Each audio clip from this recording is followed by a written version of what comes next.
Hey Blurdies, welcome back to my channel.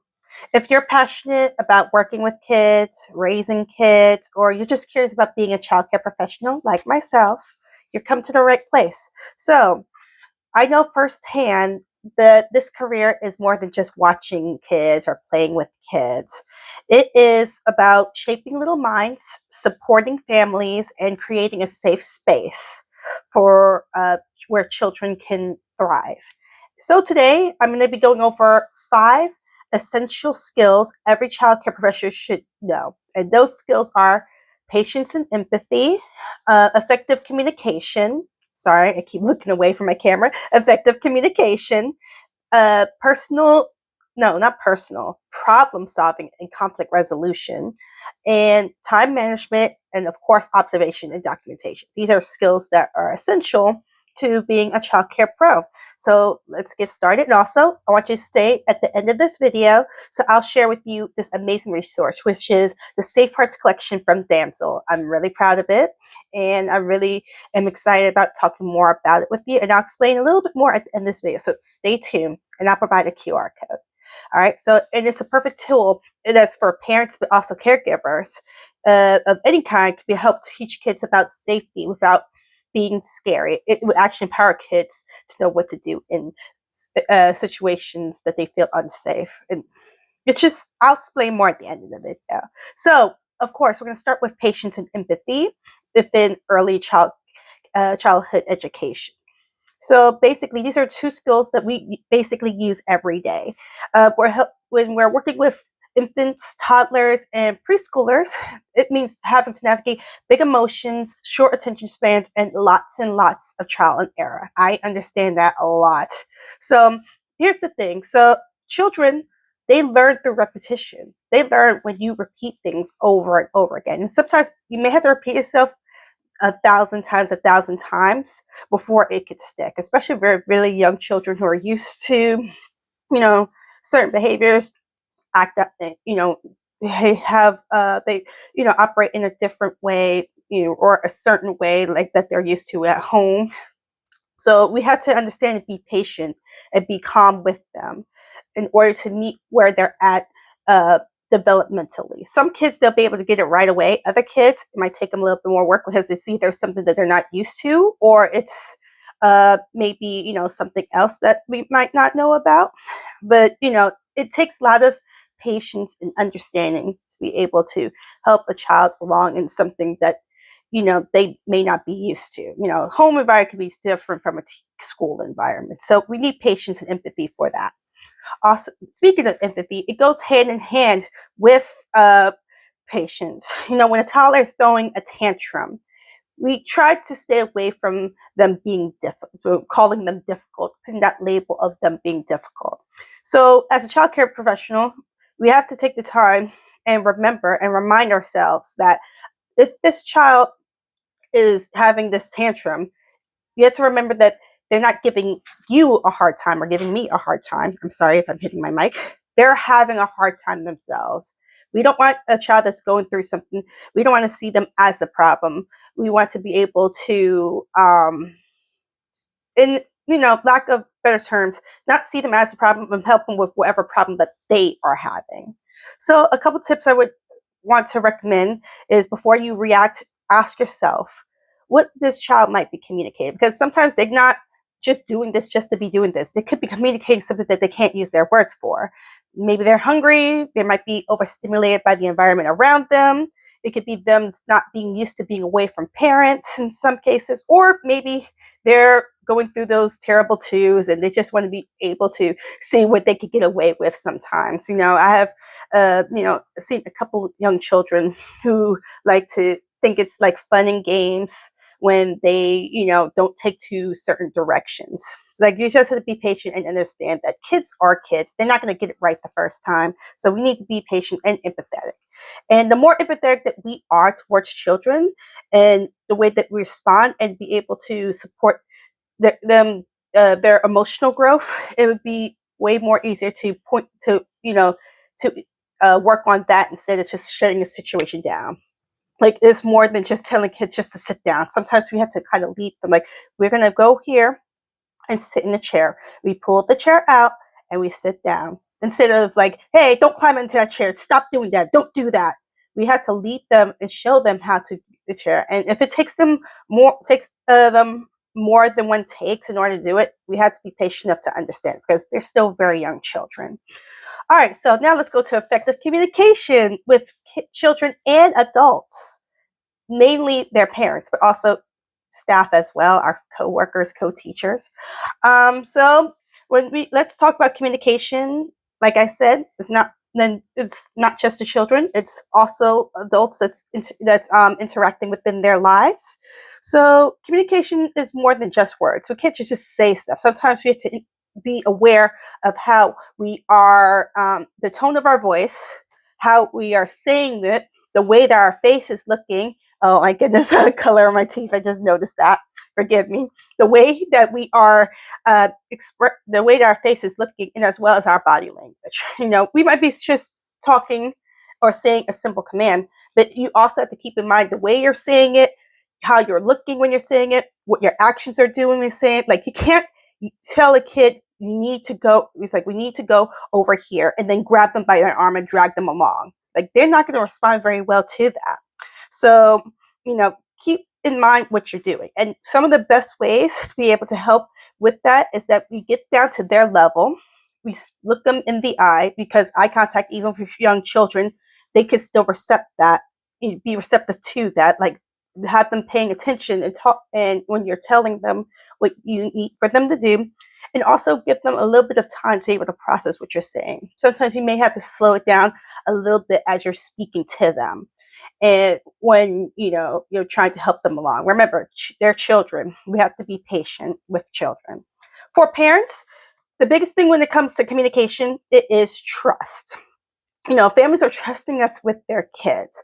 So in order to build that trust that they're in good hands, we have to be able to be open and respectful in our way in whenever we communicate with family members in order to build a partnership, because we have to work together with parents in order to see what's best for the child. No person isn't right. Like I'm not considered an expert just because I study childcare. Like no parent, no person knows a child more than their own parent. And also parents, especially new parents, they probably don't know what's going on. If they don't know what to do, they could probably ask for any recommendations from a childcare provider towards that. Sorry if I keep bumping my microphone. And so, it works hand in hand between parents and childcare teachers / providers to be able to communicate and build that relationship in order to help their children. So communication tips for working with parents: to remember to do daily check-ins. Like if there's any concerns or any big highlights that the child has gone through, be sure to let that parent know during both drop off and pickup times. And it probably be more, you probably remember it more during pickup times when the kids are, getting ready set to go home, so you can tell parent about the day. But I also want to throw in drop off times, because some parents, some, parents, they might have that separate, like responsibility of like one would drop off the kid, the other one would pick the kid up, and maybe it might help along to let both parents know what's going on, because people's lives are busy. Sometimes they'd be going about their day, going to work, managing their home, and sometimes something can slip from their minds. And so it's good to let both parents know what's going on with their child, so everyone is on the same page. Also, remember to be honest, but make sure you're not being judgmental. Instead of just labeling a kid as trouble, being a problem, being difficult, sometimes we have to focus more on what you see. Instead of just label someone as just being a problem, just say they were having some trouble with keeping their hands to themselves, or they were having some trouble during nap time. They were very active during nap time, so we were just having some, working on them staying on their cot instead of running around, disturbing other kids' nap time. So we focus on that instead of just saying they're being a problem in the classroom, they're a problem during nap time. Just explain exactly what the observation is instead of putting that label on them, but being a problem child. All right. And remember, we need to listen first to the parent, whatever concerns or whatever ideas that they might have. Sometimes it would be even good to just ask parents like how it is at home, so it might be a little bit more easier for you to be able to, help kids along whenever they're at school. Like I mentioned earlier, no one knows a kid more than their own parent. So it works hand in hand to get insight from that parent in order to help the kid to be as successful as they can be whenever they have to be away from home or away from a parent. When communication flows well, children, they benefit both at home and within a childcare environment. And it works really well whenever you keep that consistency together when parents and caregivers are working together. All right, so time for the next part, which is one of my favorite parts, problem solving and conflict resolution. These are going to be going towards my friends and my fellow, peeps or blurs or whatever I like to call, whatever you would call yourself, who are, let's just say, still working on their critical thinking skills. Like, you have to take the time to be able to show them and think of the situation instead of running to a manual every single time. So here's some stuff to be able to help.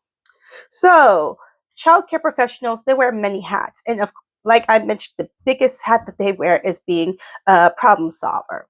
Whether it is two toddlers fighting over the same toy or navigating parenting styles that are different within different families. Some families are a little bit more lackadaisy, while other parents are like making sure their child needs to know what's going on with their child every single second of the day. We just have to make sure and understand within these situations that we need to resolve conflicts in a very calm and fair manner.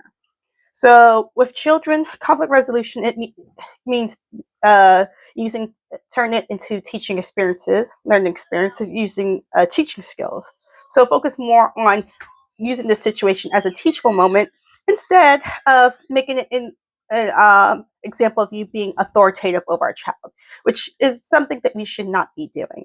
So for example, here's an example, like I mentioned, two preschoolers, we're toddlers, like both of them are fighting over a red truck. Instead of saying, give it to her, you had it long enough, you might want to try to guide them in a better problem solving solution. You could say, I see that you both want the red truck. Maybe we could try taking turns, or we could find a toy that is similar to the one that they're playing with that you could play with. Maybe they're fighting over a ball, but maybe instead of just snatch the ball and just give it and say, there, you've done it. It's no longer, you don't need to play with it. You can play with it later. You'd be like, okay, you can have the ball. How about you can play with this blue ball there? It's just as bouncy as the red ball. And I think you guys would have just as much fun. So you could use that. And also remember that when we're doing conflict resolution, once again, it's a teaching moment. So we have to show, be able to model conflict resolution. We're being examples to younger children. So in order for us to be able to teach and have these kids be able to gain these conflict resolution skills, we ourselves supposed to show examples of conflict resolution and incorporate a lot of cooperation, compromise, and once again, empathy. Now, for adults, it's going to be more focused upon professional diplomacy. We're supposed to be able to work with the adults with us in resolving conflicts and solving problems that would be able to benefit the children that we're watching over.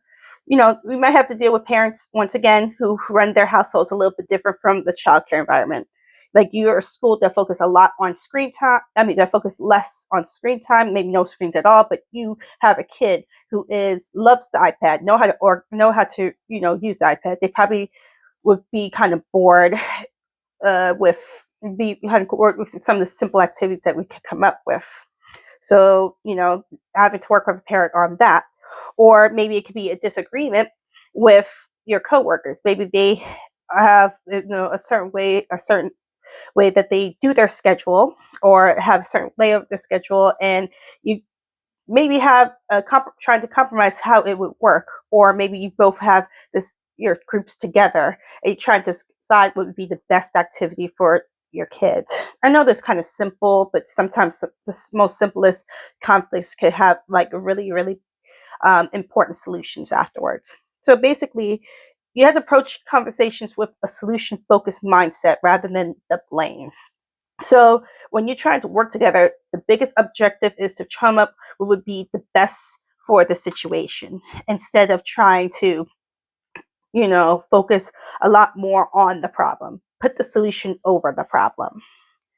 All right, now let's move over to another area that I really enjoy, time management when caring with multiple children. So, childcare teachers within Ohio, if they're working in a childcare environment, the age group that I'm over, which are 1-year-olds, the most children that I can have in the room, if they're under the age of 18 months, would be 6. If they're over, I could add on a 7th child. I have worked with 7 children when I was over 2-year-olds, and they are a very active, very fun bunch. And basically, one of the hardest things, but rewarding skills, most hardest but rewarding skills, is mastering time management. With master time management as a child care professional. So when you're caring for multiple children, you are having to deal with a lot of things. One moment.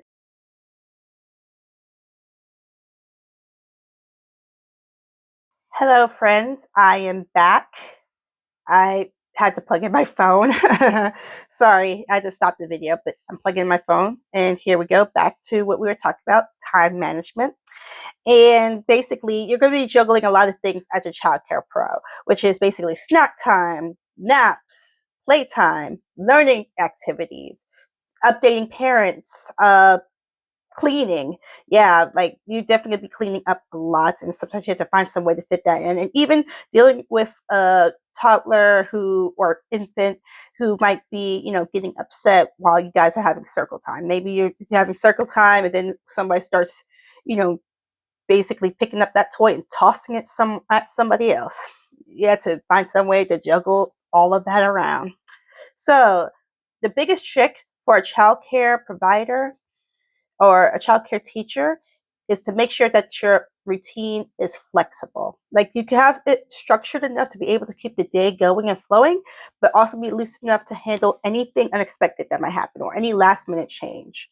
Like I remember one time I wanted to create this habit, which I'm kind of doing a little bit now, not consistent, like that's on me, but I wanted to create this routine that on Fridays I could take my class over to the art room. But there was a time that I decided to try to take my children art room on a day that they usually didn't take it. And it turns out the room was being utilized for another use. So we had to go back to our class and work on something else and then wait until the new day to go to the art room. So, that was when I started out. I'm trying to get more consistent with that down as well, finding an art activity kids do on Fridays. That's what I'm trying to do. Something that's still messy, but not too messy that it takes up most of the day. All right. So you remember, flexible routine, structured, but not too structured that you can't fit in or be able to manage whatever, childcare life throws at you. And also some other time management hacks would be visual schedules. Like even toddlers, they are learning emergent, what's something called emergent reading skills. No, emergent literacy, forgive me, emergent literacy skills. So even if they don't understand what they're seeing, they're going to see like a visual of what those words are, or make it easier for you. You can put pictures along with the words so kids can understand what the schedule can be. I'm sorry, I'm putting my hand in the air. Schedule what the schedule is going to be like if it's going to be like, so they can understand how the day is going to go. You know, and be able to understand what is going to be going on next. So it just help them to stay on track and help you to stay on track. Sometimes you need to look at that little reminder yourself. Then there's also some batching tasks. Basically, get everything that you need to prepared beforehand. If you got snacks that you need to put together, have someone put together the snacks. If you have an activity that you're going to be planning to do, make sure you get all your materials for the activity before you get your class for the day. Or if you have any art supplies for, that little art room visit, make sure those supplies are available in the room or have them with you that you could take to the room. Or, if you're in your class, have the supplies already ready. So that way it won't be taking time trying to collect everything. Just have it all prepared beforehand. And remember also to set priorities. You need to focus before anything on safety, emotional needs, and also the core activities that you're going to do for the day. Those are going to make it so much easier instead of feeling like you have to, focus on every little thing on the schedule. If there's something that is missing that you didn't get a chance to do, it's okay. Just make sure that you focus on safety, emotional needs, and any core activities. And even if you don't get to do the core activities, maybe you can modify it to be able to incorporate something that, the kids will still be able to take part in. And also remember that a well-managed classroom or a childcare environment helps to reduce stress, not just on the child, but on you as well. Like, it helps to have a schedule. Even if it's not a super solid set schedule, it helps to know what you could have set for your day and for the children's day. So you're not scrambling to think of what to do next. And like an example I can say for myself, like for on Wednesday, I was planning on doing an activity where children can practice kicking the ball during, playtime. But, my class, some of them are still working on that skill of kicking the ball. Some of them who were able to kick the ball, I was able to get good enough pictures for the ProCare app, which I'm about to explain within this next part. And so I was trying to think of what to do. And then I remembered I had both cotton balls and like little kernels, not like anything that kids can't eat, but they had little kernels. Not anything dangerous, but kernels that the kids could be able to play in sensory. So I was able to do a sensory bin activity. Kids could feel the cotton balls, but then they could feel the little kernels. So I was able to make an activity that from materials that I already had set aside from beforehand that I remember I had, that would take the place of that other activity that wasn't so successful. So that's an example right there. Now, finally, the importance of observation and documentation. So this is basically a skill that separates great childcare professionals from just the good ones. Observation, it helps you to understand what each child is kind of at developmentally and emotionally, because every child is different. Some might excel a little bit more than others. There's others that might be in areas that they are still struggling or working on, and help us to be able to pinpoint what areas that they need more help in. And documentation, it helps with being able to see more clearly those those observations. Like, if you see it, we'll be able to make the notes or keep record of those keep records within documentation. So be able to pull up, share those concerns with parents, or be able to create some kind of plan for that child. So, for example, if you have a toddler who is consistently struggling in fine motor skills, you can do a note and be able to create an activity that might help them build on that skill. Or if you have a child that is showing signs of advanced language skills, just you can celebrate it, bring it up to parents, how far that they're going, and provide enrichment.